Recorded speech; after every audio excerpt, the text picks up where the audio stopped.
ಒಂದು ಮಾತೈತಿ, ಜಗತ್ತೊಳಗೆ ದೇವರು ಸಾಧನೆ ಮಾಡೋದಕ್ಕೆ ಅನರ್ಹನಾದಂತಹ ವ್ಯಕ್ತಿಯನ್ನು ಸೃಷ್ಟಿಸೇ ಇಲ್ಲ ಅಂತ. ಅಂದ್ರೆ ಜಗತ್ತೊಳಗೆ ಎಲ್ಲ ವ್ಯಕ್ತಿಗಳು ಕೂಡ ಪ್ರತಿಭಾವಂತರು, ಎಲ್ಲರೂ ಕೂಡ ಒಂದಲ್ಲ ಒಂದು ಸಾಧನೆ ಮಾಡೋದಕ್ಕೆ ಹುಟ್ಟಿದವರು ಅಂತಾನೆ ಅರ್ಥ. ನೋಡ್ರಿ, ನಾವು ತಾಯಿ ಗರ್ಭದಿಂದ ಹೊರಗೆ ಬಂದ ತಕ್ಷಣ ಅಳಕ್ಕೆ ಸ್ಟಾರ್ಟ್ ಮಾಡ್ತೀವಿ. ಸಣ್ಣ ಹೆಜ್ಜೆ ಇಡುವಾಗ ಹೊತ್ಕೊಂಡು ಬೀಳ್ತೀವಿ. ಮಾತು ಕಲಿಯುವಾಗ ತೊದಲು ಮಾತಾಡ್ತೀವಿ. ಹೀಗೆ ಬರ್ಬರ್ತಾ ನಾವು ವಿಜಯಗಳನ್ನ ಸಾಧಿಸ್ತಾನೆ ಹೋಗ್ತೀವಿ. ಆದ್ರೆ ಕೊನೆಗೆ ಯಾವುದೋ ಒಂದು ಸಮಸ್ಯೆ ಬಂದಾಗ ಅದನ್ನೇ ದೊಡ್ಡದು ಮಾಡಿಕೊಂಡು ಆ ಸಮಸ್ಯೆಯೇ ಭಯಂಕರ ಅಂತ ಹೇಳಿ ಕುಗ್ಗಿ ಬಿಡ್ತೀವಿ. ನಮ್ಗೆ ಗೊತ್ತಿದ್ದಂಗೋ ಗೊತ್ತಿಲ್ಲಾರ್ದಂಗೋ ನೂರಾರು ಮಂದಿ, ಸಾವಿರಾರು ಮಂದಿ ನಮಗೆ ಯಶಸ್ಸಿನ ಪಯಣಕ್ಕೆ ಸಾಥಿ ಆಗ್ತಾ ಹೋಗ್ತಾರೆ. ಅದಕ್ಕೆ ಮಂಕುತಿಮ್ಮನ ಕಗ್ಗದೊಳಗೆ ಡಿ.ವಿ.ಜಿ ಅವರು ಬಹಳ ಚಂದ ಮಾತು ಹೇಳ್ತಾರೆ. ಅರೆಗಣ್ಣು ಇರುವುದೆಂದು ಕೊರಕೊರಗೆ ಫಲವೇನು, ಅರೆ ಬೆಳಕು ಧರೆಯೊಳೊಂದಿರ ಸುಖವೇನು. ಇರುವಂತಹ ಅರ್ಧ ಕಣ್ಣಲ್ಲೇ ನಾವು ಎಷ್ಟು ಬೆಳಕು ಬರ್ತೈತಲ್ಲ, ಆ ಬೆಳಕನ್ನು ಉಪಯೋಗಿಸ್ಕೊಂಡು ಸಾಧನೆ ಮಾಡಬೇಕು. ಇಲ್ಲ ಅಂದ್ರೆ ಆ ಇದ್ದ ಅರ್ಧ ಕಣ್ಣನ್ನು ಚಿಂತೆ ಮಾಡಿ ಮಾಡಿ ಮಾಡಿ ಅದು ಕೂಡ ಉಪಯೋಗಕ್ಕೆ ಬರಲ್ಲ ಅಂತ ಡಿ.ವಿ.ಜಿ ಅವರು ಹೇಳ್ತಾರೆ. ಆಮೇಲೆ ಈ ಯೋಚನೆ ಇರಲಾರ್ದನ್ನ ಯೋಜನೆ ಮಾಡಿದ್ವಿ ಅಂತಂದ್ರೆ ಅದು ನಿರರ್ಥಕ, ಅದು ವೇಸ್ಟ್. ಯಾವುದೇ ಒಂದು ದೊಡ್ಡ ಕೆಲಸ ಮಾಡಬೇಕು ಅಂತಂದ್ರೆ ಒಬ್ಬ ಸೈಂಟಿಸ್ಟು, ಒಬ್ಬ ಸೈಕಾಲಜಿಸ್ಟು, ಯಾರೇ ಆಗಲಿ ಒಂದು ಯೋಜನೆ ಮಾಡ್ಕೊಂಡೇ ಅವರು ಕೆಲಸಗಳನ್ನು ಆರಂಭ ಮಾಡ್ತಾರೆ.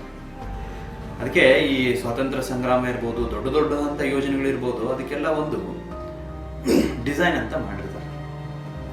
ಒಬ್ಬ ಮಹಾನ್ ತತ್ವಜ್ಞಾನಿ ಏನು ಹೇಳ್ತಾನೆ ಅಂತಂದ್ರೆ, ಒಂದು ದೊಡ್ಡ ಕೆಲಸ ಆಗಬೇಕು ಅಂತಂದ್ರೆ 4D ಇರಬೇಕು, 4D ತತ್ವ ಹೇಳ್ತಾನೆ.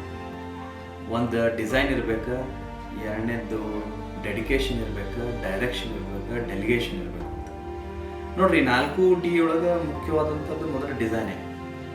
ದೊಡ್ಡ ತಾಜ್ ಮಹಲ್ ಕಟ್ಟೋದಿರಲಿ, ದೊಡ್ಡ ಬಿಲ್ಡಿಂಗ್ ಕಟ್ಟೋದಿರಲಿ, ಏನೇ ಮಾಡಬೇಕಾದ್ರೂ ಪ್ಲ್ಯಾನ್ ಇಂಪಾರ್ಟೆಂಟ್. ಈ ಕೆಲವೊಮ್ಮೆ ನಮ್ಮ ಪ್ಲ್ಯಾನೇ ಇಲ್ಲ ಅಂತಂದ್ರೆ ನಮ್ಮಲ್ಲಿ ಏನಾಗುತ್ತೆ ಅಂತಂದ್ರೆ ನಾವು ಆಕಸ್ಮಿಕವಾದಂಥ ಸನ್ನಿವೇಶಗಳಿಗೆ ಬಲಿ ಆಗ್ತಾ ಹೋಗ್ತೀವಿ. ಅದಕ್ಕೆ ಒಂದು ದೊಡ್ಡ ಯಾತ್ರೆ, 100 ಮೈಲಿನ ಯಾತ್ರೆ ಆರಂಭ ಆಗಬೇಕು ಅಂತಂದ್ರೆ ಒಂದು ಸಣ್ಣ ಹೆಜ್ಜೆಯಿಂದ ಆರಂಭ ಆಗುತ್ತೆ. ಒಂದು ದೊಡ್ಡ ಪುಸ್ತಕ ನಾವು ಬರಿಬೇಕು ಅಂತಂದ್ರೆ ಒಂದು ಸಣ್ಣ ಅಕ್ಷರದಿಂದ ಬರೆಯಕ್ಕೆ ಸ್ಟಾರ್ಟ್ ಮಾಡ್ತೀವಿ. ಹೀಗೆ ಜಗತ್ತಿನೊಳಗೆ ಏನೋ ದೊಡ್ಡ ಸಾಧನೆ ಆದರೂ ಕೂಡ ಒಂದು ಯೋಜನೆಯಿಂದ ಸ್ಟಾರ್ಟ್ ಆಗುತ್ತೆ. ಅದಕ್ಕೆ ನಾವು ಸಾಧನೆ ಮಾಡಬೇಕು ಅಂತಂದ್ರೆ ನಾವು ಯಾವೊಂದು ಆಸಕ್ತಿ ಕ್ಷೇತ್ರ ಐತಿ ಅದ್ರಕ್ಕೊಂದು ಪ್ಲ್ಯಾನ್ ಮಾಡ್ಕೋಬೇಕು. ನಾವು ಪ್ಲ್ಯಾನ್ ಇಲ್ಲ ಅಂತಂದ್ರೆ ನಾವು ವೇಸ್ಟ್ ಆಗ್ತೀವಿ, ನಮ್ಮ ಟೈಮ್ ವೇಸ್ಟ್ ಆಗುತ್ತೆ, ಅಮೂಲ್ಯವಾದಂಥ ಸಮಯ ಹಾಳಾಗೋಗ್ತೈತಿ. ಅದಕ್ಕೆ ನಾವು ಇವತ್ತೇನಿದೀವೋ ಅದಕ್ಕೆ ನಮ್ಮ ಪ್ಲ್ಯಾನೇ ಕಾರಣ, ನಮ್ಮ ಒಂದು ಟೈಮನ್ನು ನಾವು ಬಳಸ್ಕೊಂಡಿದ್ದನೇ ಕಾರಣ. ಅದಕ್ಕೆ ಬದುಕನ್ನು ನಾವು ಯಾವ ರೀತಿ ನೋಡಬೇಕು ಅಂತಂದರೆ, ಅದೊಂದು ಮೋಂಬತ್ತಿಯ ಥರ ನೋಡಿದರೆ ಸ್ವಲ್ಪ ಬೆಳಕಾಗುತ್ತೆ. ಒಂದು ದೊಡ್ಡ ಮೋಂಬತ್ತಿ ಮನಸ್ಸು ಮಾಡಿದರೆ ಒಂದು ಕತ್ತಲು ತುಂಬಿರುವಂತಹ ಕೋಣೆಯಲ್ಲಿ ಅದ್ಭುತವಾದಂಥ ಬೆಳಕನ್ನು ಕೊಡಬಲ್ಲದು. ಹಾಗೆ ನಮ್ಮ ಕತ್ತಲು ತುಂಬಿದಂಥ ಬಾಳಿನೊಳಗೆ ಒಂದು ಯೋಜನೆ ಆಯಿತು ಅಂದ್ರೆ ಅದು ಯಶಸ್ಸಿಗೆ ಪೂರಕ ಆಗುತ್ತಾ, ಮೆಟ್ಟಲಾಗತ್ತೆ ಅನ್ನುವಂಥದ್ದು ನನ್ನ ಒಂದು ಅಭಿಪ್ರಾಯ. ಅದಕ್ಕೆ ಯೋಚನೆ ಇರಲಾರ್ದನ್ನ ಯೋಜನೆ ಮಾಡಕ್ಕೆ ಹೋಗ್ಬೇಡ್ರಿ. ನೀವು ಸಾಧನೆ ಮಾಡಕ್ಕೆ ಹೊಂಟೀವಿ ಅಂತಂದ್ರೆ ಮೊದಲು ನಾನು ಏನಾಗಬೇಕು ಅಂತ ಯೋಚನೆ ಮಾಡಿರಿ. ನಮ್ಮ ಬದುಕಿನ ಶಿಲ್ಪಿಗಳು ನಾವೇ, ನಮ್ಮ ಪ್ರತಿಭೆಗೆ ಶಿಲ್ಪಿಗಳು ನಾವೇ.